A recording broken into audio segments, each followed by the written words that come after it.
I still remember the click of the deadbolt behind me, the way the hallway light flickered one last time before plunging my world into semi-darkness. It was just past midnight, but my parents had already gone to bed. They'd insisted I leave immediately. "We need your room for your sister," my mother had told me, voice cold and unyielding. "You can stay at a motel," my father added, "or figure it out yourself."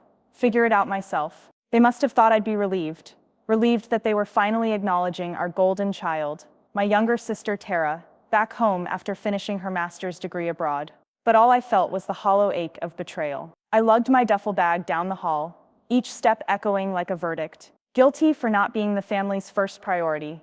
Guilty for daring to need a place to sleep. Outside, the late-night air was sharp with wind and the distant hum of traffic. I rifled through my wallet in the dark, cash for a one-way train, a credit card for emergencies, a handful of loyalty cards. The credit card was my bastion of independence, my lifeline when things fell apart. I stepped across the threshold of the Yellow Rose Motel, its neon sign buzzing like a promise, vacancy. I reached for the door handle of the tiny office and took a deep breath, determined to put one foot in front of the other. "Evening," the night clerk said from behind bulletproof glass, blinking under fluorescent lights. "You need a room?" "Yes," I said, voice hoarse. The desk was piled with forms, pamphlets for local pizza joints, a sagging bowl of hard candy. I handed over my ID, then slid my credit card, the one I'd used to help pay my way through community college, to set up rent auto pay, to splurge on the occasional concert ticket. "Declined," the clerk said, his tone flat as he slid the card back. "You got another one?" My heart stuttered. "No, just that one." I kept my voice steady, but inside my stomach was tumbling. "Let me try cash." I counted bills, barely enough for a cab ride, let alone the $89 for a single night's stay. He shook his head. "That's for 2 nights. No refunds if you leave early." He tapped the credit card reader for emphasis. "No card, no room." It took a moment to process what he was saying. My card declined? I'd checked the balance this morning. I'd had enough. I'd even transferred money from my savings. Unless, I whipped out my phone, opened the banking app, and stared at a glaring zero. Zero. The account I used for rent, groceries, emergencies, wiped clean. I looked back at the clerk, blinking. "This must be a mistake," I said, panic bubbling. "Could you retry?" He shook his head and returned to his crossword puzzle. "Won't go through." I backed away, trembling. Outside, the motel's neon buzzed. The pavement shimmered. A young couple in the lobby stared at me, awkward with newness. I didn't belong here. I'd thought I was prepared, saving 3 months' rent, trimming expenses, picking up evenings as a barista. Yet here I was, flat broke and homeless, kicked out precisely when I needed a roof the most. I stumbled back into the night, my duffel heavier than ever, and the cold slashed at my jacket. My mind darted. Friends? No one in this town had space for my scruffy self. Airbnb? Without a card, I couldn't book. Emergency shelter? Maybe if I could find the number before they closed for the night.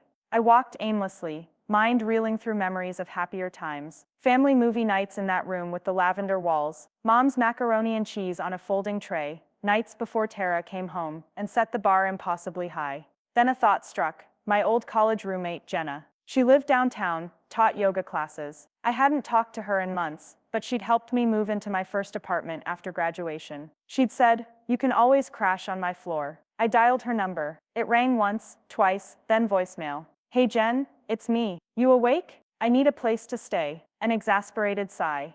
"Call me back." I left the message and sat on a damp bench, head in my hands. Silence enveloped me. Next would come the texts to every friend, the dreaded request for a loan advance, the humiliation of asking for help from colleagues. I closed my eyes, taking shuddering breaths, cursing the day I ever let parents believe I didn't matter. Suddenly I heard footsteps, and a familiar voice. "Is that you, Naomi?" A figure emerged, a woman with curly hair tucked under a beanie, carrying a yoga mat and a backpack. "What are you doing here at 2 in the morning?" "Jenna?" I rose, blinking. "I got kicked out." She frowned. "Kicked out." She noticed my duffel and wide eyes. "Oh man, come with me." Before I could protest, she grabbed my hand and led me across the street to her apartment building. "You are in no shape to figure this out alone," she said, lacing her fingers around mine. "I have a couch, or a floor, and a steamed kale salad drawer in the fridge." Her eyes shone with concern. "Tell me everything." Inside her small apartment, walls painted teal, shelves lined with succulents, and yoga trophies, she poured me a mug of tea and knelt in front of me. The duffel tripped as I sank onto a beanbag chair. "So tell me." I explained the triumphant return of the golden child.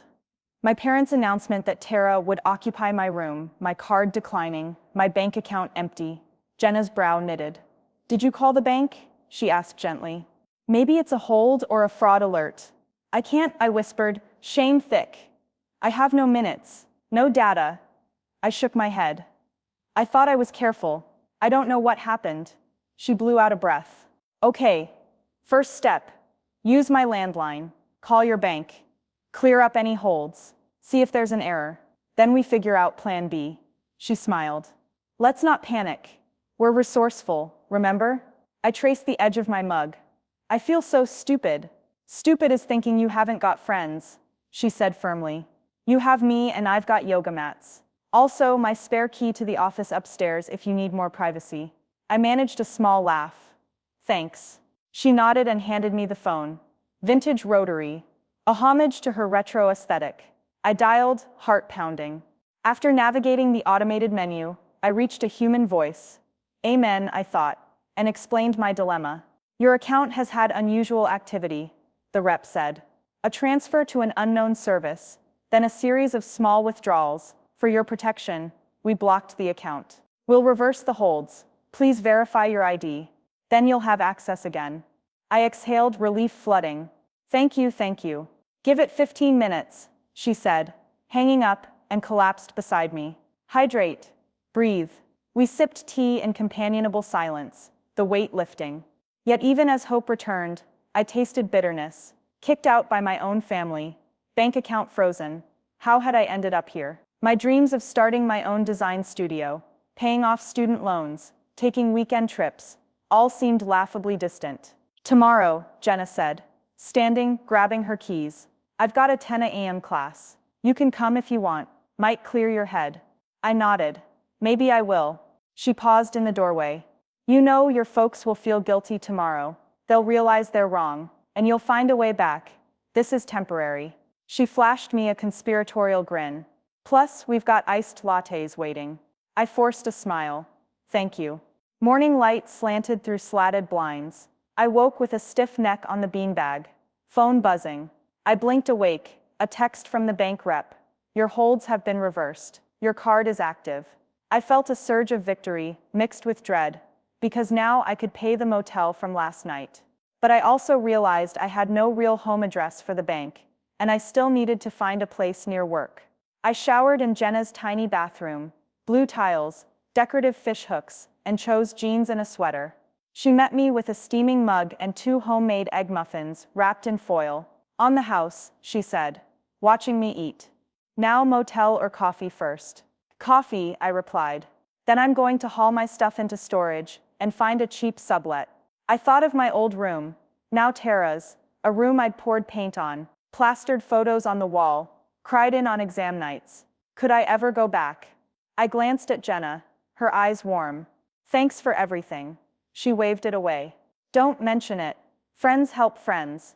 As we walked to the cafe, our sneakers scuffing the pavement, I let myself believe that maybe this time, I'd put down new roots.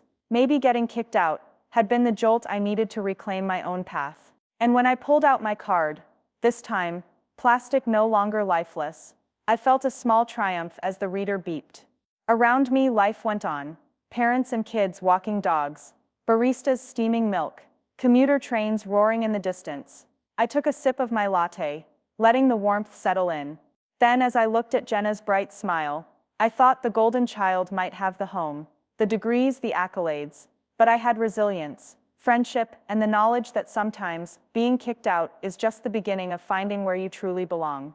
And tomorrow, I knew, would bring new challenges, tracking down a sublet, the awkward phone call to my folks, the decision whether to answer Tara's texts. But for now, in that small cafe, with the morning sun on my face, I allowed myself to hope. Because the card had been declined, and in doing so, it had opened a door I never expected to walk through. I held the warm mug in both hands, letting the steam lift the last remnants of exhaustion from my bones.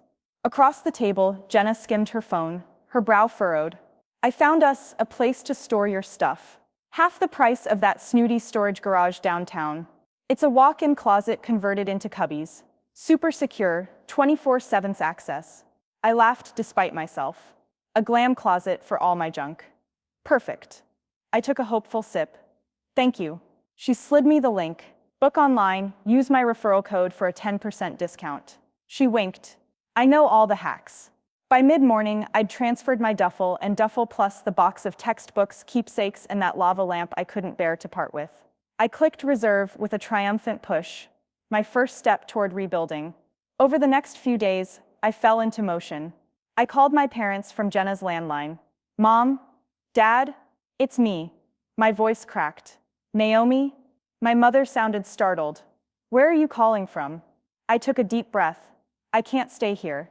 They need the room for Tara. Silence. Then Dad sighed. We didn't mean. You kicked me out, Dad. I interrupted, tears welling, and you refused to help when my account froze. We're sorry, Mom said, voice small. We panicked with Tara coming home. You know how expensive her move was. I know, I said softly, but that doesn't excuse treating me like I don't matter. I swallowed. I'm okay now. I've arranged storage and a place to stay near work. I'll sort rent soon. I imagined their faces, regret flickering like half-lit candles. Just remember, I'm your daughter too. I ended the call before they could reply. The sublet I found was in a ramshackle row house half a mile from my office. 1 bedroom, a shared kitchen, a creaky bathroom down the hall. Rent $750 a month, all utilities included. Slightly above my comfort zone, but I had the boost of savings and a small loan from Jenna. On move-in day, I hauled my duffel and box up 2 flights of steep stairs, panting but determined. My new roommate, Clara, a graphic designer with purple streaks in her hair and a tattoo peeking from her collar, greeted me with a broad grin. Welcome, she said, helping me unpack. Need wine? We have a bottle or 2 in the fridge. I'm making lasagna later if you're hungry. I blinked, overwhelmed by her warmth. That would be great. We ate in her cozy living room, lit by string lights. I told her the abridged story, kicked out, bank freeze, motel nightmare. She shook her head. Your family sucks, but you're here now. We've got you. I smiled, tears pricking. Thank you. That night, I stood in the closet storage unit, lining up my boxes on the metal shelves. My textbooks, childhood dolls, photo albums, and even my beat-up high school yearbook, testaments to who I was. I ran my hand along the spines of the boxes, promising myself I would reclaim every chapter of my story. Then I locked the door, pocketed the key, and headed home. Walking back, I passed the row of oak trees lining Maple Avenue. The sun had dipped, streetlights flickering on. I realized how empty my old room had been. Furniture left, bare floors glaring with neglect. While here in my little sublet, despite the peeling paint and the screech of the upstairs neighbor's karaoke, I felt a spark of life. 2 weeks later came the real test. The rift in the family. Tara called. Hey sis, she cooed. That practiced sweetness. I miss you. I emailed about dinner Sunday. I hesitated. Dinner? Yes, let's catch up. I have so much to tell you about my fellowship. She paused. And Mom and Dad are worried. My pulse pulsed. Look, Tara, I need time. Her voice hardened. Fine, but don't be too dramatic. You'll come around. She hung up, leaving me blinking at the phone. I exhaled. Did I want to repair things? I missed my family, but only if they respected me. Sunday arrived crisp and sunny. I dressed carefully, a soft sweater, jeans, a necklace my grandmother had given me. I drove to their house, heart thrumming like a hummingbird's wings. The door opened before I could knock. My mother stood there, eyes red, rimmed. Dad hovered behind her. Naomi, Mom said, voice trembling. Thank you for coming. I stepped inside, swallowed. Tara drifted in from the living room, arms folded. Hi, she said, lukewarm, the same tone she used for store associates. I placed a small bouquet on the console table.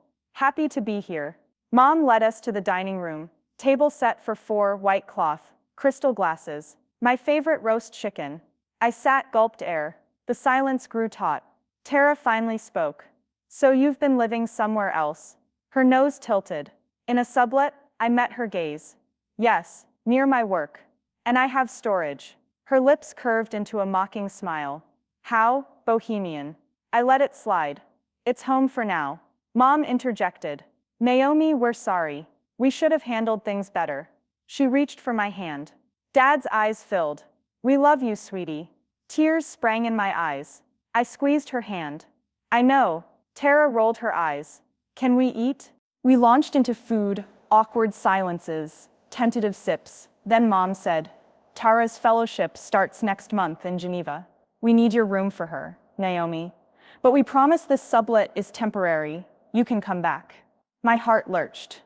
I've grown accustomed to my own space. I can't guarantee which room I'd take. Tara snorted. You'll come back. You always have. I took a breath. This sublet is permanent.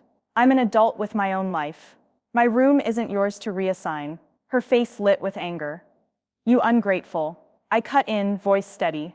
I appreciate what you've done, but I deserve respect too. I met Tara's glare. I won't be shuffled aside. A charged silence. Then Dad cleared his throat. We didn't realize how much this hurt you. I exhaled, feeling a weight lift. Thank you. It's not about the room. It's about being valued. Mom nodded.